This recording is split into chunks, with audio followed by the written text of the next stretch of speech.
welcome to this episode of M&E Labs, a platform where we discuss the basic concepts of monitoring and evaluation and analysis for the beginners. So today we are going to talk about p-value.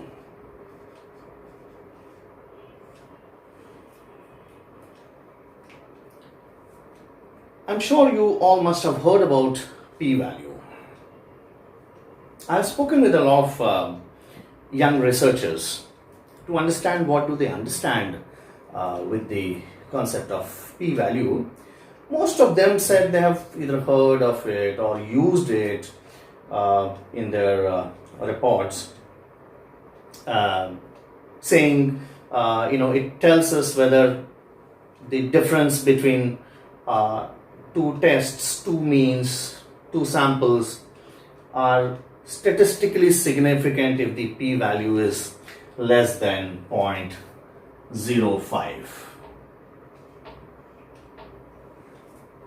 So then when I asked them what is a p-value, why do you use a p-value at all, and why do you use this 0.05, what is the significance of this value?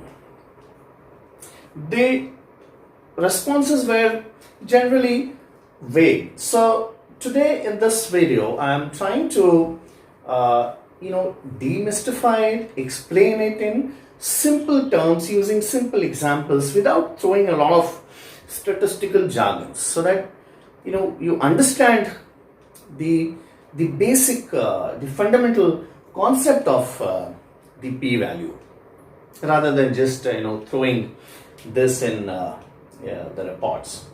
So I'll try to explain this by using a very simple example. So there is a farmer, let's assume there is a farmer who owns a piece of land and he grows sugarcane in this field. So let's assume these are sugarcanes that he grows in his fields.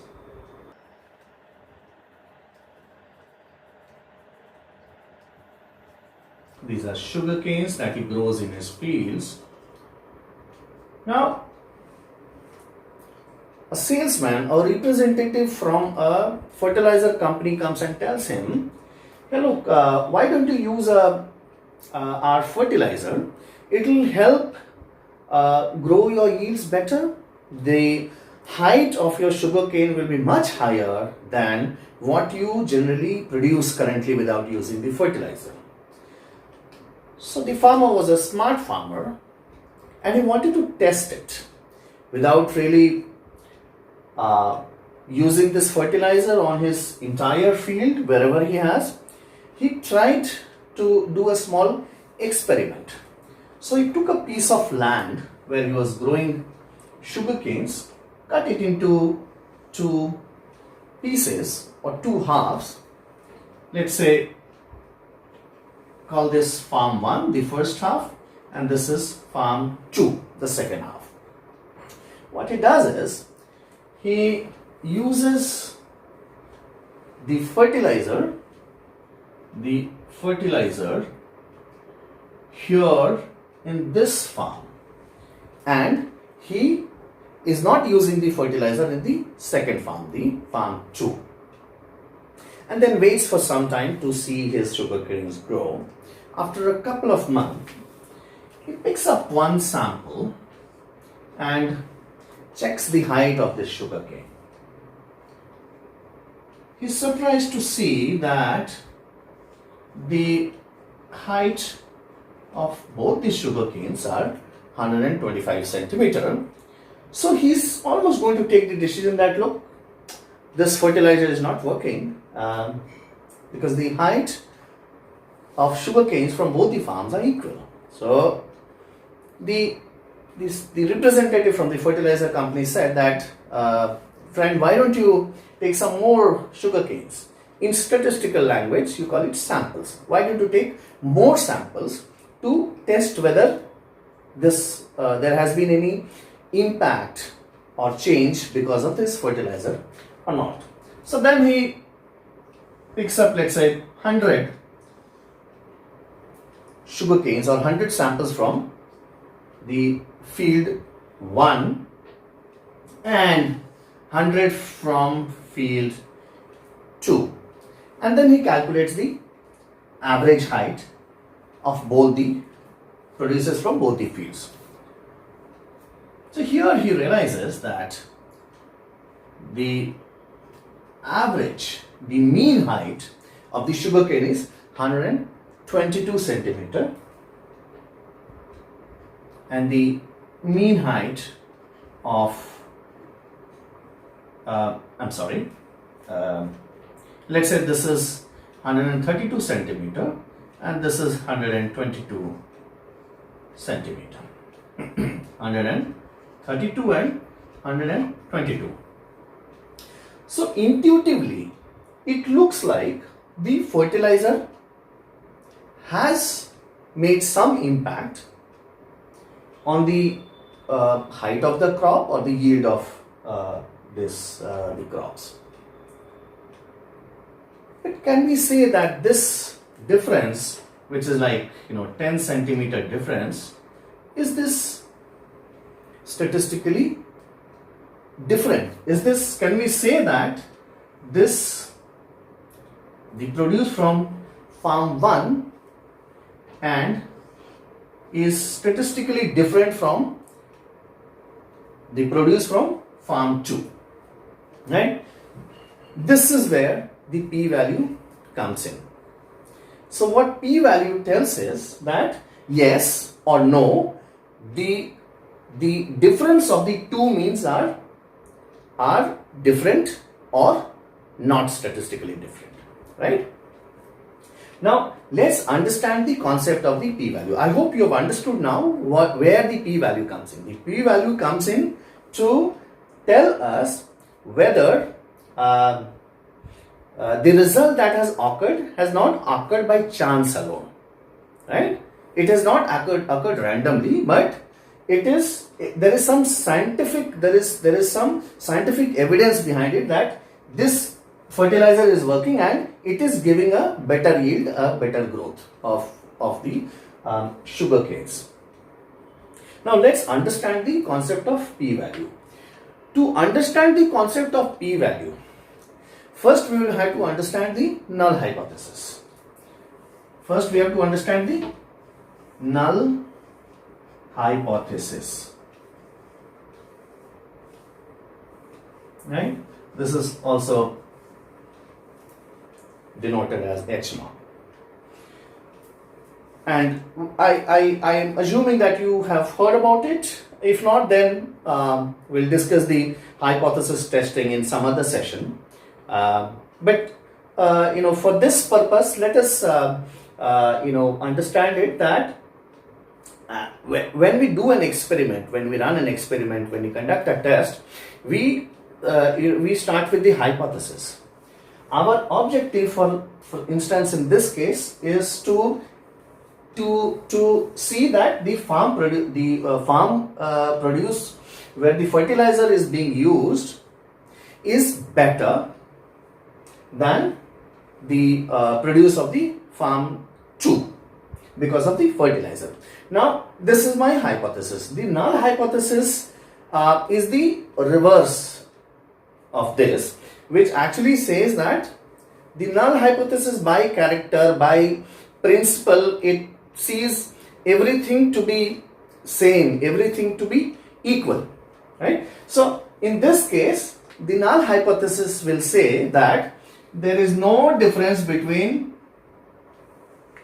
the height of the sugar canes from farm 1 or farm 2. There is no difference, they are same.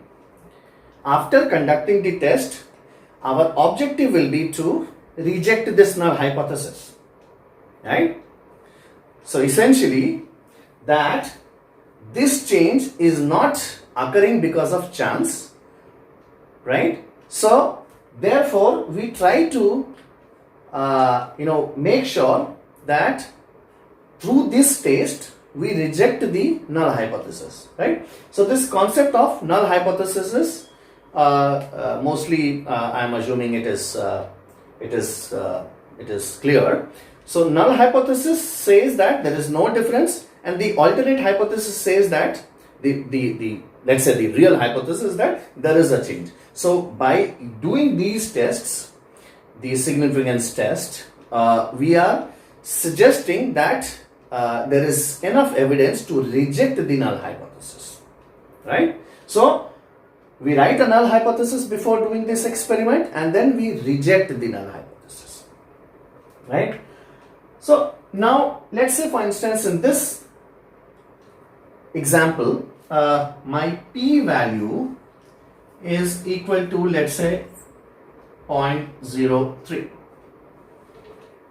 So what in social research, 0.05 is used as the benchmark, right? So any value, any p-value which is less than 0.05 suggests that you can reject the null hypothesis or it is significant, right?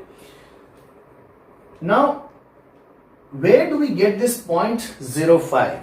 So for this, we will have to understand the second concept of level of significance. Level of significance. This is denoted by alpha. Now, this level of significance is decided by the researcher, the analyst, the evaluator, before running this experiment.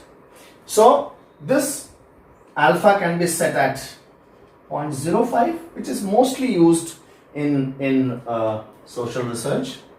He can set it at 0.05. You know what 0.05 means is 5%, right? 0.05 means 5%. 0.01 means 1%. Yeah. He can also set it at 0.1, which is like 10%. Depending on the criticality of the experiment.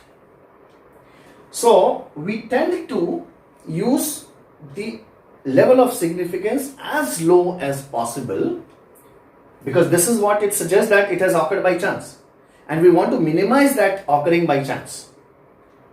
We don't want to see the result that is occurring by chance, right? So we keep it as low as possible. So in most of the social research experiments, we use it as 0.05.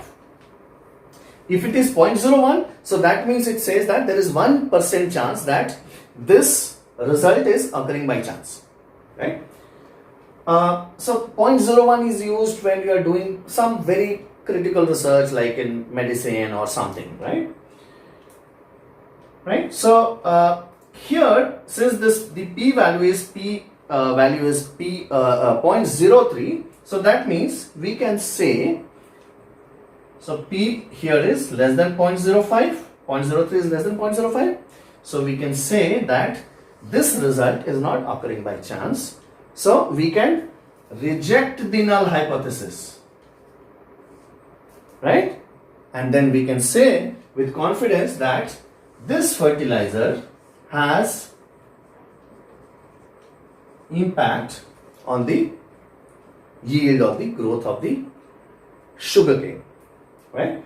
So if let's say if the p-value was 0.04, then also this is less than 0.05, then also you reject the null hypothesis. Let's say the p-value is 0.51, 0.051, a little more than 0.05. Then you accept the null hypothesis that this is occurring by chance. So basically, this is the level of significance is basically like a cutoff mark. Under this, the null hypothesis is rejected. Anything equal to or beyond that, you accept. You do not reject the null hypothesis. You don't accept the null hypothesis.